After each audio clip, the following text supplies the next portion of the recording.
Okay, so I wanted to make a part 2 video on the ASUS ROG phone because I've played around with it a lot more, and I am insanely satisfied with the phone itself. Mainly I'm going to talk about the battery again because that's kind of important.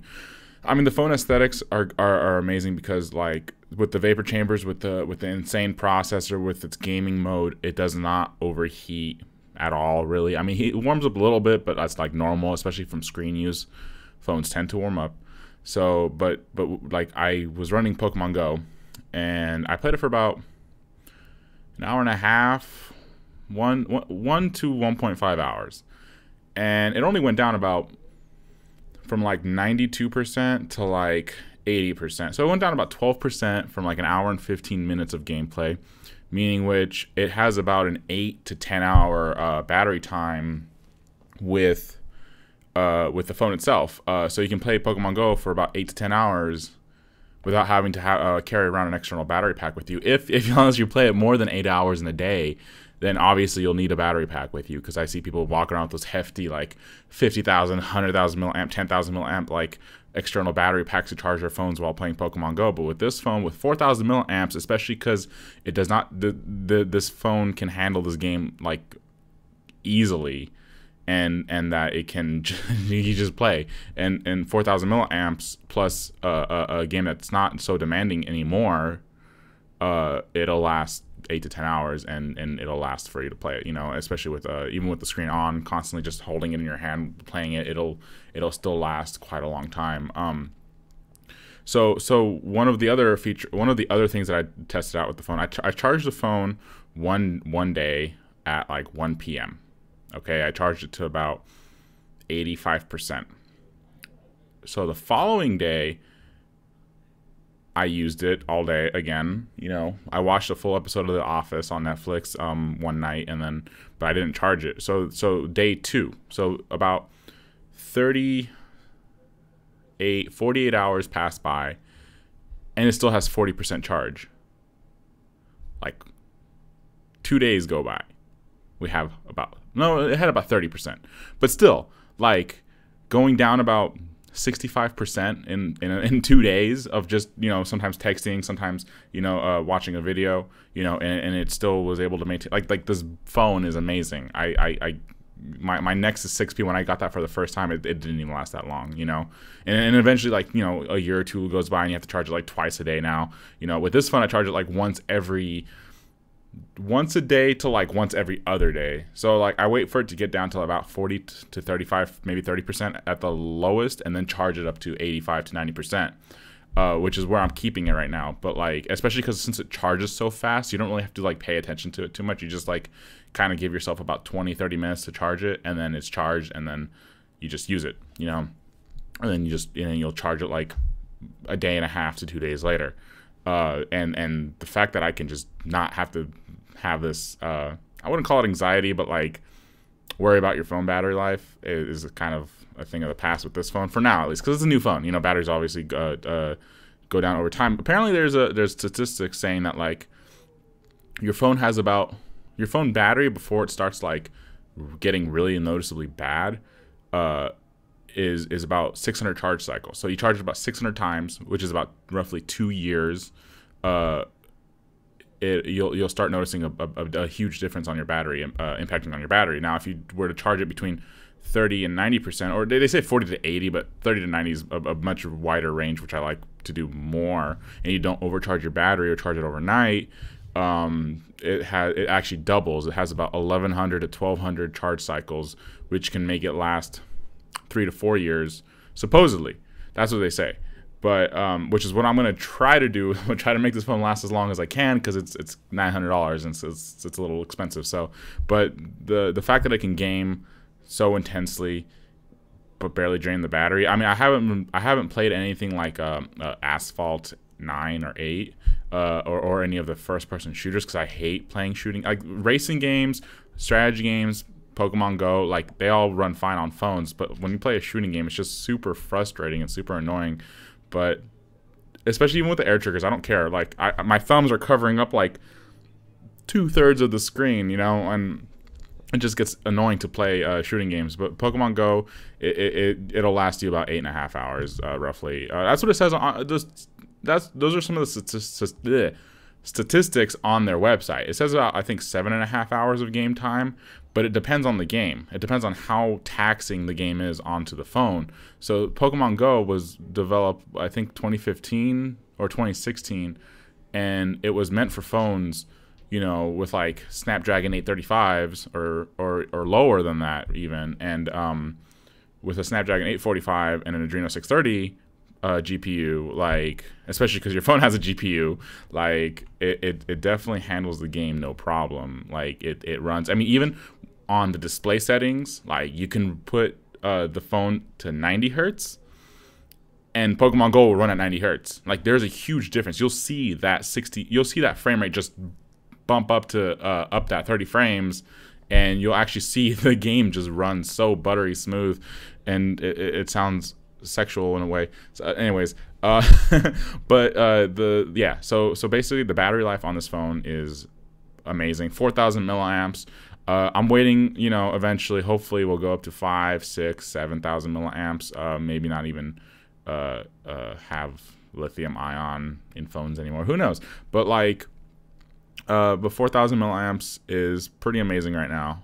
The goal I would like is to charge it every 2 days. You know, like how you would do on a cell phone. You know, on an OG cell phone, you would literally charge it, like the one I had at least. I would charge it every 2 days because the phone just drains so slowly. It's not the tech on the phone isn't so taxing on the battery.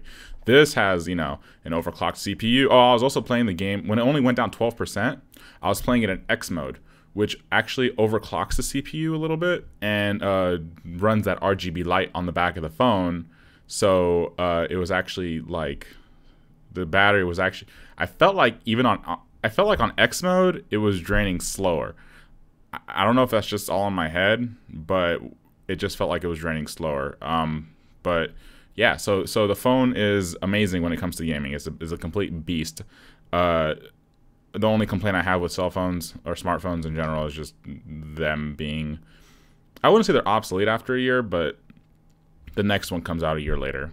And then after 2 or 3 years, they stop supporting, you know, the phones you got. And typically, like with my gaming PC, I built it in 2012 with 2011 parts. So it's got like a Gen 1 i7 990X, a Gen 1 ASUS X58 motherboard with like DDR3 RAM, you know, Corsair Vengeance, but the thing is though, I put a Titan X in it from 2016, and then I put a SSD in there, and I've been using it, and technically the computer itself is like 7 years old, and it's still running great. I can run games at 2K at 60 FPS, 80 FPS while still streaming on Twitch at, you know, 720p at 60 FPS, you know, and the fact that it's lasted this long, you know, is great. I wanted to wait till 10th gen, and if I have the money, I was gonna upgrade my computer, but I even though I have no reason to upgrade it because the computer itself has died on me, but all I did was pull out the old power supply, buy a new one, and then it works fine again. But the thing is, don't ever get a bronze power supply. I got a Corsair power supply that was bronze. It busted on me after like a year and a half, and then I sent it in because I had a warranty, and they sent me a new one, which was bronze, obviously, again, because you just trade the same one for another similar one, and that busted on me in another year or two. And then I went with the EVGA Supernova, which was a gold or platinum, you know, rating, and those typically have 10-year warranties. Meaning if they have 10-year warranties, then they're supposed to last at least 10 years. So, and it's never crapped out on me. So don't ever get a bronze one. But the fact that like phones, you can't replace their batteries without having to pry them open, and they make them so that they're so they're just so difficult to take out their batteries and put new ones in, that they want you to buy the new product instead of, you know, keeping your old one alive, is kind of bad. But hopefully that if I can make this phone last, and hopefully if it's still gaming just as good, you know, until then, because it also has the phone, actually the operating system itself on the ASUS ROG phones also have memory cleaners. So what you can do is free up RAM space. You know, you can overclock the CPU, you can optimize the GPU, like and it does all that on its own, and it's all first party, like ASUS Zenfone OS / Android with the ROG interface and user contents, you know. So but like I said, this is the best phone I've ever had. I love it. I'm glad I bought it. I shifted my eyes because I can't really afford it. So credit card, that's bad. But I mean, I have the money for it. I'm just gonna pay it off a little slower than I usually do, because typically I would buy a product like this like full price right off the bat rather than having to make payments on it. And this is the first time I've ever had to make payments on it. But the funny thing is, I'm not doing payments on it. Like, I'm gonna pay like half of it. Actually, I paid for like it's like 80% of it, and I'm just gonna pay for that last 20% next month. So it's not a big deal. But like, because I don't like being in debt. But but my other phone was crapping out on me, so I decided to get this one, because I was thinking about the Zen phones, and they have like the same battery capacity. But the thing is, I just didn't want to drop that much money on a cheaper phone and then regret it and not buying the good one. But well, the one I think is good, because it's a gaming phone. It looks cool. I wanted something to look cool. But yeah, so that's sorry, kind of drifting off at the end there, but basically that's it. The battery's amazing. I highly recommend it. The ASUS ROG phone, the most underrated phone out there, because everyone's all up iPhone and Samsung for some reason, and there is a wide range of phone. I would even recommend, and instead of, I don't know why everyone's hopped up on Samsung. They're Cat, like the tractor company, made a rugged phone with a 5,000 milliamp battery, and the specs are actually decent. Like, first of all, the phone actually comes with like rubber corners on them, so like you don't even need a case for it. You just probably need a screen guard. But the fact that it has 5,000 milliamp of battery capacity, and then like it can last 15 hours if you're just watching a video, like, so the phone's probably meant to last over 2 days, you know, of just charge of a single charge time. So and I'm sure a lot of people didn't know about that phone, because it's just iPhone and Samsung and only those two. I mean, and I don't know if people are afraid of change, but the funny thing is, if you buy a Cat phone, if you buy a Samsung phone, if you buy a Zen phone, if you buy a Huawei phone, which I don't really care about the Chinese products. Actually, I think ASUS is Taiwan. Yeah. But they're all Android operating systems, so if you'll get the same package. I mean, you log into, when you get a new phone, you log into your Google account and downloads all your apps for you already. So it's all about if you care about specs, you know, because a Samsung, like, think about this: you get a Samsung phone and you get the ROG phone, which they both cost about the same price, but you get RGB lighting on one phone and you get no RGB lighting on the other phone. You get a 3D vapor chamber on one phone, you don't get a 3D vapor. I mean, they both use, all phones typically use copper for like a heat exhaust, but like this actually has like premium, like you got the vents. I got a case for it. You got the vents actually like right here, and they're waterproof. You know, you got the dual cameras, you got the fingerprint scanner, you got all that stuff that you would get on a regular phone, and an AMOLED display. And but when I tried playing, I don't care about this game anymore. I used to play it quite a bit earlier, like the first half of this year, but Fortnite. I played it on a Samsung Galaxy S9, and it was pretty laggy, and it was pretty okay. And then I played it on this phone, and you can play it on max settings with so much room to spare. Like Fortnite on its settings, you can only put it up to 30 FPS, even though this has 60 hertz and 90 hertz, and typically a standard phone has 60 hertz. But it was running the game perfectly fine, like you would on a PC basically. And but Samsung phones aren't necessarily meant for gaming. This one was designed for gaming. Now, and the rule of thumb is, if it's designed for, if something is meant for gaming, it can do anything. You know, if you got a gaming rig, it can video edit. You can probably render. Now, I don't know about, you know, making a game with a gaming rig. I mean, it kind of can handle it, but not really. I mean, you typically with if you were going to develop a video game, you'd use like a Quadro a GPU, or you would use a Titan. But most people go with Quadro, I would assume. I'm not really sure about the industry standard for that. Video editing, Quadro, or Titan. But what was I going with this? Yes. So I think this phone is way better than a Samsung phone.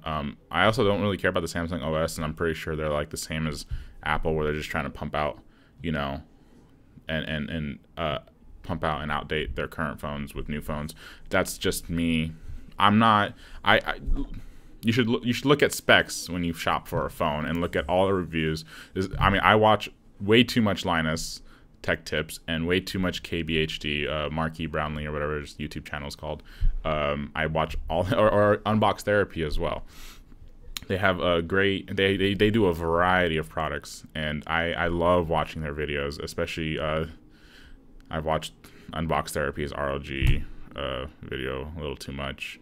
Like, I've shared it with like all my friends. Like, look at this phone. It's got a desktop dock. It's got a dongle for your TV. It's got all this. And I'm not gonna buy any of those products because they're way too expensive. Like, I think the desktop dock is like $200. I'm like, I already got a desktop PC. There's no point, you know. But the fact that, like, another thing that you can do with this phone is also you can stream on Twitch without worrying about the battery life. It definitely can handle that for a good minute. Like, if you wanted to like go to a convention and stream the convention for like a good hour or so, you know, it's definitely great for that, you know, and hopefully I can't wait to see what their other phones are going to look like in the future. And I was going to stay with Google for, you know, after I got my Nexus 5, like back in 2015 or whatever. And then I got the 6P like 2 years later, when the phone was kind of old, and I got it for a little bit cheaper. I usually get phones a little bit cheaper than, you know, like after they're a little outdated. But like after the Nexus, you know, Huawei stopped making Google and they made the Google Pixel, and I was like, okay, I'll just stick with Pixel. And then 3 Pixel generations go by, and I'm just like, you know, Pixel's a great phone, and I like it, but I definitely like the gamer aesthetics, especially because the Pixel just, I like the look of the phone too, you know, even though it's just a screen with cameras, you know, and I like my my vanity, so I just like this phone in general. I just like the way it looks. I just like sponsor me, ASUS. Thank you. If you guys found any, I kind of rambled on a little bit. If you guys like any of this information, please like and subscribe. I'm still testing out this phone. I've had it for about 2 weeks now, and I love it. Yeah, and thank you for watching. I need to figure out like an outro, but yeah, if you guys liked it, thanks for watching. Please like and subscribe. Wow, I said that in the wrong order. If you guys like this video, like and subscribe. If you subscribe, I don't know what happens because I don't make money off of YouTube. But yeah, and thanks for watching.